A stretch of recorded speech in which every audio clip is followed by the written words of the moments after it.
دونوں ملکوں میں یہ احساس جو ہے یہ موجود ہے کہ یہ بہت بڑی حماقت ہوگی۔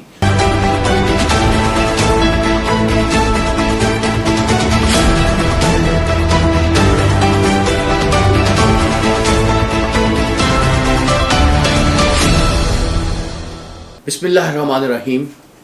معزز خواتین و حضرات، پاکستان جو ہے یہ ایک ایسا ملک ہے جس کے وجود پہ سوالات اٹھائے جاتے رہے ہیں اور بڑی مدت سے اٹھائے جا رہے ہیں۔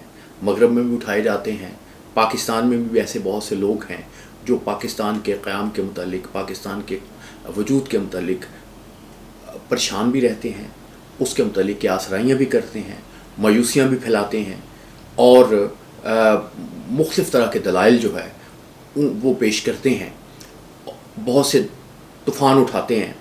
تو پاکستان جو ہے ایک ایسا ملک ہے جو ابھی تک بہت سے سوالات کے ساتھ ساتھ اپنا وجود جو ہے قائم رکھے ہوئے ہے اور اپنی منزل کی طرف جا رہا ہے۔ پاکستان جو ہے اس کے متعلق لارنس زائرنگ، اسٹیفن کوہن اور بے شمار غیر ملکی جو دانشور ہیں، انہوں نے کتابیں لکھی اور کسی نہ کسی انداز سے یہ ثابت کرنے کی کوشش کی کہ پاکستان جو ہے اس کا وجود جو ہے وہ قائم رہنا جو ہے وہ کافی مشکل ہوگا۔ ان میں سے بہت سے لوگ ایسے ہیں جو خود تو اس دنیا سے رخصت ہو گئے، لیکن پاکستان الحمدللہ قائم ہے اور انشاءاللہ قائم رہے گا۔ پاکستان کے وجود کے متعلق بلکہ اس کے وجود کے خلاف، اس کے قائم نہ رہنے کے حق میں جن لوگوں نے دلائل دیے اس میں طارق علی کا نام بھی بہت نمایاں ہے۔ اس کے علاوہ پاکستان میں بھی ایسے بے شمار لوگ ہیں جنہیں پاکستان کی ریاست جو ہے وہ چلتی ہوئی نظر نہیں آتی۔ پاکستان کی ریاست جو ہے یہ جلد یا بدیر جو ہے کسی بڑے حادثے کا شکار ہوتی ہوئی نظر آتی ہے۔ پاکستان جو ہے اس کے متعلق ایک دوسرا نقطہ نظر جو ہے وہ اس وقت پیدا ہوا جن لوگوں نے دلائل دیے اور انہوں نے کہا کہ یہ ملک قائم نہیں رہے گا، لیکن ان کے دلائل کے برعکس، ان کی پریڈکشنز کے برعکس پاکستان جو ہے وہ قائم رہا۔ تو پھر تلاش کی گئی کہ کون سی ایسی وجہ ہے جس کی وجہ سے یہ ملک جو ہے یہ قائم ہے۔ تو ایک انٹرپریٹیشن یہ کی گئی کہ پاکستان کے عوام میں جو ایک ریزسٹنس ہے، جو ایک قوت مزاحمت ہے، وہ بڑی شاندار ہے اور اس قوت مزاحمت نے اس ملک کو قائم رکھا ہے۔ اور اس سلسلے میں ایک اچھی کتاب جو آئی وہ اناتول لیوین کی کتاب تھی پاکستان ہارڈ کنٹری، جس میں انہوں نے بہت سے جو ہیں معاملات کا جائزہ لیا اور بڑی میں سمجھتا ہوں عرق ریزی کے ساتھ جائزہ لیا۔ کچھ جگہوں پہ انہوں نے بہت زیادہ پاکستان کے خلاف بھی سوچا اور جو مختلف نقطہ نظر تھے، مختلف چیزیں تھیں، انہیں بھی سامنے لے کے آئے، لیکن آخری نتیجہ انہوں نے یہی نکالا کہ پاکستان جو ہے یہ قائم رہے گا اور کچھ بہت سے مسائل کے باوجود قائم رہے گا۔ پاکستان جو ہے اس کے لیے جو اس کے وجود کے لیے جو مسائل جو ہیں وہ تشویش کا باعث بن سکتے ہیں، اس کے لیے مسائل پیدا کر سکتے ہیں۔ اس میں سب سے پہلا مسئلہ جو ہے وہ دہشت گردی کا ہے اور وہ انتہا پسندی کا ہے۔ دنیا بھر کے دانشور یہ کہتے ہیں کہ اگر پاکستان جو ہے وہ اس انتہا پسندی پہ اور اس دہشت گردی پہ قابو پانے میں ناکام رہا تو پاکستان کا وجود جو ہے وہ خطرے میں پڑ سکتا ہے۔ لیکن بات یہ ہے کہ پاکستانی طالبان کے حق میں آپ کو بے شمار لوگ مل جائیں گے، لیکن انہیں بہت زیادہ پذیرائی جو ہے وہ پاکستانی معاشرے میں حاصل نہیں ہو سکی۔ یہ بات جو ہے یہ بہت سے مغربی دانشور بھی کہتے ہیں جنہوں نے انٹرویوز کیے ہیں۔ طالبان کی جو کامیابی ہے جس کو وہ لوگ سراہتے ہیں وہ ان کا نظام انصاف ہے کہ وہ لوگوں کو بہت جلدی جو ہے فیصلہ کر دیتے ہیں، لوگوں کو مسائل حل کر دیتے ہیں۔ اس کے باوجود جو ہے جس طریقے سے وہ انصاف کو نافذ کرتے ہیں تو اس کی بہت زیادہ پذیرائی جو ہے وہ پاکستان میں ابھی تک ہمیں بہت نظر نہیں آ رہی۔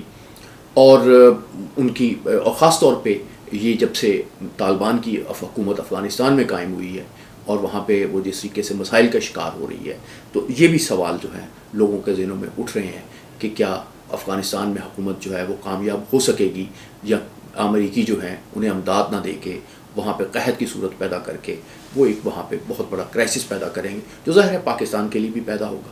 لیکن طالبان کے حوالے سے ہم یہ بات ضرور کریں گے کہ جو پاکستان کا نظام انصاف ہے اس پہ بڑے سوالات اٹھ رہے ہیں، اور یہ ہارڈ کنٹری میں ہی ڈسکس کیا گیا ہے کہ جو سوات میں جب طالبان نے عروج حاصل کیا تو اس کی ایک وجہ یہ بھی تھی کہ جو والی سوات تھے وہ بڑے اچھے طریقے سے انہوں نے انصاف کا نظام قائم کیا ہوا تھا. لیکن جب وہ وہاں سے رخصت ہوئے, ان کو فارغ کر دیا گیا, تو وہاں کے جو بڑے لوگ تھے انہوں نے چھوٹے لوگوں کی زمینوں پہ قبضہ کر لیا, اور ان زمینوں پہ جب قبضہ ہو گیا تو انہوں نے کہا جی اب جائیں آپ عدالتوں میں اور آپ جا کے فیصلہ کروائیں. طالبان نے اس ٹرینڈ کو وہاں پہ اس کو ڈسکریج کیا اور تیزی کے ساتھ کچھ انصاف کیا. بعد میں پاکستانی فوج نے یہ ثابت کیا کہ وہ ایک بڑی زبردست قوت ہے اور وہ معاملات کو, حالات کو کنٹرول کر سکتی ہے.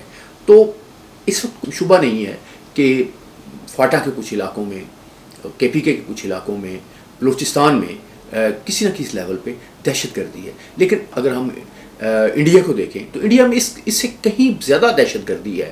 اور 2006 میں تو منموہن سنگھ جو ہیں انہوں نے یہ کہا تھا کہ نکسل باڑی جو تحریک ہے یہ بھارت کے وجود کے لیے بہت بڑا خطرہ ہے.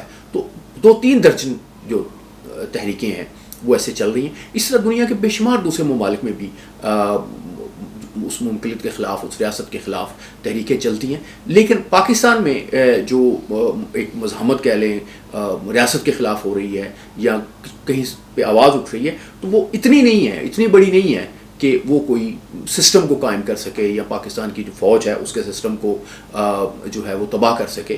تو پاکستانی فوج نے متعدد موقعوں پہ یہ ثابت کیا ہے کہ وہ ہر طرح کی صورتحال جو ہے وہ اسے نپٹنے کے لیے تیار ہے. لیکن بہرحال ایک عوام کی سطح پہ بھی ایک, کیونکہ جو لوگ بھی پاکستانی ہیں وہ کوئی بھی ہیں وہ پاکستانی ہیں, ان کا احترام بھی ہونا چاہیے, ان کو انصاف بھی ملنا چاہیے. اور یہ جو زیادتی کسی صورت میں بھی ہوتی ہے وہ مملکت کے لیے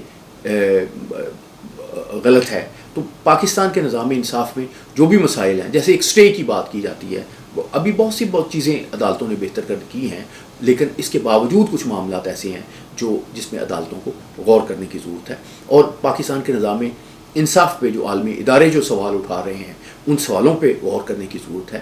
اگر ہم پاکستان میں نظام انصاف کو مضبوط بنانے میں, شفاف بنانے میں کامیاب ہو گئے, اور تو اس سے میں سمجھتا ہوں کہ پاکستان کی ریاست جو ہے وہ اور مضبوط ہو جائے گی. ایک خطرہ جو ہے پاکستان کو یہ ہو سکتا ہے کہ بھارت سے ہو سکتا ہے, اور اناتول لیون کا تو کہنا یہ ہے کہ پاکستان کو اس صورت میں تو یقیناً خطرہ ہوگا اگر امریکہ اور بھارت جو ہیں وہ مل کے پاکستان کے وجود کے خلاف جو ہے وہ کام کرتے ہیں. تو پھر شاید پاکستانی فوج کے لیے ان دونوں ملکوں کی فوج جو ہے ان کی قوت کا مقابلہ کرنا ممکن نہیں ہوگا. لیکن اس سے وہ امریکہ کی سب سے بڑی حماقت قرار دیتے ہیں, اس سے وہ بھارت کی سب سے بڑی حماقت قرار دیتے ہیں.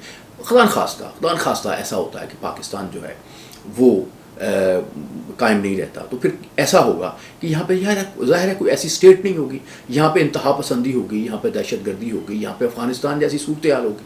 اور اس کا جو پہلا ٹارگٹ ہوگا اور جو سب سے زیادہ جو ملک جو ہے وہ متاثر ہوگا وہ انڈیا ہے. تو انڈیا میں یہ ایک سوچ جو ہے یہ بہرحال موجود ہے کہ پاکستان کا وجود جو ہے وہ اس خطے کے امن کے لیے بہت ضروری ہے. اور ہم یہ دیکھتے ہیں کہ جب 1971 میں بنگلہ دیش قائم ہوا تو اندرا گاندھی نے یہ بھی کہا کہ میں نے 2 قومی نظریہ جو ہے وہ خلیج بنگال میں پھینک دیا, اور میں نے 1000 سال جو مسلمانوں نے حکمرانی کی میں نے اس کا بدلہ لے لیا. لیکن انہوں نے کبھی اس خواہش کا اظہار نہیں کیا کہ بنگلہ دیش کو بھارت کا حصہ بنا لیا جائے.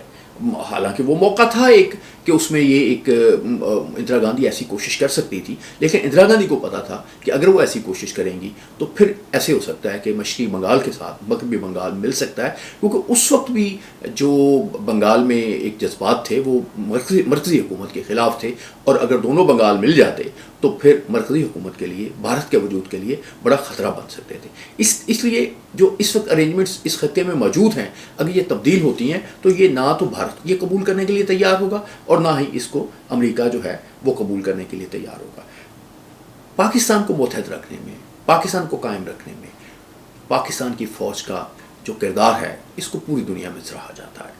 پاکستانی فوج جو ہے اس نے ہر طرح کے خطرے کے خلاف جو ہے بڑی کامیاب جدوجہد کی ہے. پاکستان کی فوج نے بے پناہ قربانیاں دی ہیں.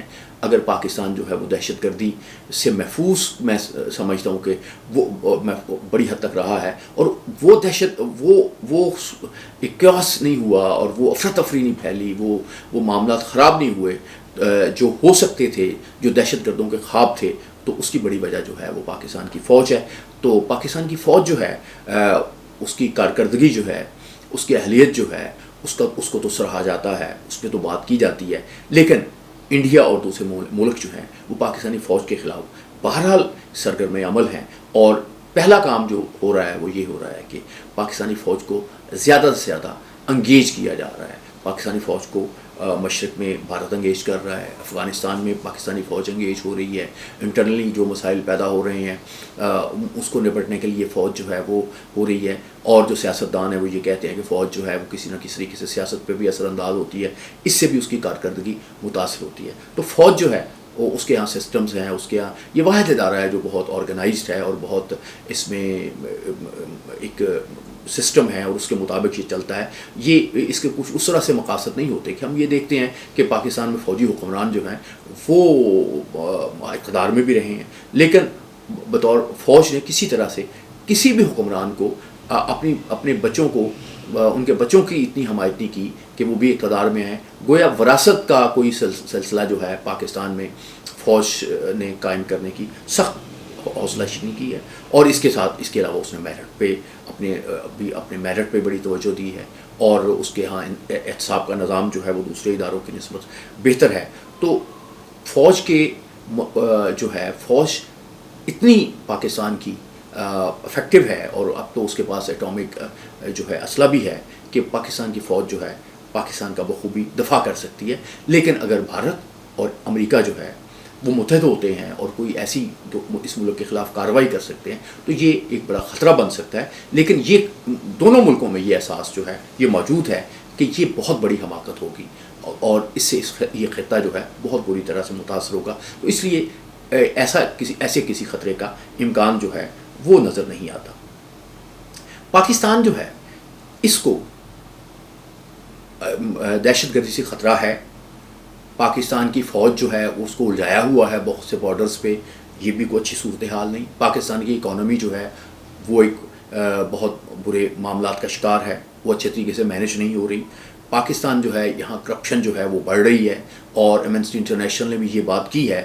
لیکن یہ تمام امور ایسے ہیں جو کسی ریاست کی میں بری گورننس کی بات تو ان سے ہو سکتی ہے. آپ کہہ سکتے ہیں کہ اس کو زیادہ اچھے طریقے سے گورن ہونا چاہیے تھا, لیکن یہ نہیں کہہ سکتے کہ اس سے وہ ریاست جو ہے قائم نہیں رہے گی, کیونکہ دنیا بھر میں اگر ہم دیکھیں تو دنیا بھر میں اس سے بھی زیادہ برے حالات ہیں. بہت سے ملکوں میں کرپشن ہم سے بہت زیادہ ہے, بہت سے ملکوں میں لا اینڈ آرڈر کی صورتحال انتہائی خراب ہے, اور بہت سے ملک جو ہیں وہ وہاں پہ جو ہیں فوج جو ہے اس طرح سے معاملات کو کنٹرول کرنے کی صورت نہیں رکھتی. لیکن اس کے باوجود وہ ملک جو ہیں خراب اکانومی کے باوجود بھی وہ ملک جو ہیں وہ چل رہے ہیں اور وہ ٹوٹ نہیں رہے ہیں, اور وہ وہاں پہ ریاست جو ہے اس کو خطرات میں نہیں سمجھا جا رہا. لیکن دنیا بھر کے جو ماہرین ہیں وہ پاکستان کے وجود کے لیے جو سب سے بڑا خطرہ ہے, جب اس کی بات کرتے ہیں تو وہ کہتے ہیں وہ ماحولیات سے خطرہ ہے. کچھ لوگوں کا خیال ہے کہ پاکستان ایسی جگہ پہ واقع ہے جہاں پہ زلزلے آ سکتے ہیں, اور ان زلزلوں کی وجہ سے یہاں کی بہت سے جو شہر ہیں وہ ایسی وہاں کی زمین بن سکتی ہے جیسے کہ پہاڑ ہوتے ہیں, وہاں پہاڑوں کی ایک لینڈسکیپ بن سکتا ہے. یہ بھی ایک پریڈکشن کی جاتی ہے. پھر اس کے بعد یہ ہے کہ دریا جو ہیں وہ اتنے بکھر سکتے ہیں, وہ وہاں پہ اتنا پانی آ سکتا ہے کہ یہاں پہ بہت سی آبادیاں جو ہیں وہ تباہ ہو سکتی ہیں. اور یعنی آپ یوں کہیں کہ ماحولیات کے جو خطرات ہیں وہ پاکستان کو سب سے زیادہ جو ہیں وہ متاثر کر سکتے ہیں. پاکستان میں کچھ 7,000 کے قریب جو ہیں گلیشیئرز ہیں. اب اس میں سے 3,000 سے زائد جو ہیں وہ پگھل چکے ہیں, اور وہ جو ہیں وہ جھیلیں بن چکی ہیں. جیسے آپ نے عطا آباد لیک کی بات سنی ہوگی. تو پاکستان کو جو خطرہ ہے اس وقت وہ ماحولیات سے ہے, کیونکہ ٹمپریچر بڑھ رہا ہے. اور پاکستان کا جو وجود ہے یہ بھی اگر کبھی آپ غور کریں, اور کہا جاتا ہے یہ بات کہ یہ بحیرہ عرب جو ہے اس سے ہوائیں اٹھتی ہیں, وہ حوالیہ سے ٹکراتی ہیں, اور پھر یہاں بارش ہوتی ہے, تو اس کی جو زندگی کا انحصار ہے وہ اس مونسون پہ ہے, اس ہواؤں کے اس سائیکل پہ ہے جو بارشیں لاتی ہے اس خطے میں. کیونکہ اگر یہ بارش نہیں آتی, اگر گلیشیئر پگھل جاتے ہیں, پانی کا خاتمہ ہو جاتا ہے, تو پھر ظاہر ہے کہ پاکستان کے وجود کے لیے خطرات ہوں گے. تو پاکستان میں جس چیز پہ بہت کم سوچا جا رہا ہے اس میں وہ ماحولیات ہے, اور ماحولیات پہ توجہ دینے کی بہت ضرورت ہے. ہم یہ دیکھتے ہیں کہ اس کے لیے ہم بالکل تیار نہیں ہیں. اس کی ایک وارننگ جو ہے ہمیں گزشتہ دنوں مری میں نظر آئی. یہاں پہ پور مینجمنٹ کی وجہ سے جو ہے وہ بہت سے جو قیمتی جانیں ہیں وہ ہلاک ہوئیں، اور حکومت نے جو اس میں ایک کمیٹی بنائی، اس نے کچھ لوگوں کو تبدیل کرنے کی سفارش کی، کچھ اداروں کی کارکردگی پہ سوال اٹھائے، لیکن کیا برف باری کو روکا جا سکتا ہے؟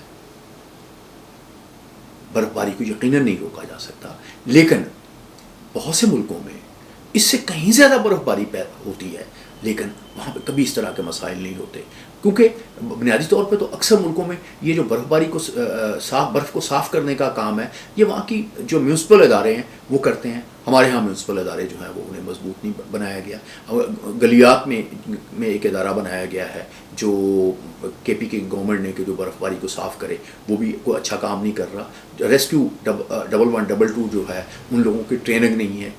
جو اس میں ڈیزاسٹر مینجمنٹ کا ادارہ بنایا گیا ہے وہ بھی اپنا کردار جو ہے وہ اچھے طریقے سے ادا نہیں کر سکا۔ اب اس کا حل یہ نکالا گیا ہے کہ کچھ افسروں کو تبدیل کر دیا گیا ہے، مری کو ضلع بنانے کا اعلان کر دیا گیا ہے، لیکن اس میں وہ ویژن نظر نہیں آتا جس میں ہم یہ سمجھیں کہ پاکستان کو جو حقیقی خطرہ ہے، جو ماحولیات سے خطرہ ہے، جو آلودگی سے خطرہ ہے، اس کی طرف پیش قدمی کی جائے، اس کی طرف دیکھا جائے۔ اگر ہم نے اس پہ غور نہ کیا، اس پہ عوام میں شعور پیدا نہ کیا کہ کس طرح سے ماحولیات جو ہے اس مسئلے کے ساتھ نپٹا جا سکتا ہے، کس طرح آبادی کے پھیلاؤ کو روکا جا سکتا ہے، کس طریقے سے آلودگی کو روکا جا سکتا ہے، اور کس طریقے سے عوام جو ہیں وہ ان میں ایک ایسا شعور پیدا ہو کہ وہ صفائی کی طرف چلے جائیں۔ اور ہمارا مذہب تو صفائی کو نصف ایمان کہتا ہے، تو اس نصف ایمان کی پاکستان کی وجود کی سلامتی کے لیے اس وقت بہت ضرورت ہے۔ معزز خواتین حضرات، اپنا بہت خیال رکھیے گا، اور اس پروگرام کے متعلق جو بھی آپ کی آراء ہو آپ مجھے ان سے مطلع کیجیے گا۔ ہم یہ چاہتے ہیں کہ جو بھی قومی مسائل ہیں وہ آپ کی خدمت میں معروضی انداز میں آبجیکٹیولی پیش کیے جائیں۔ Thank you very much.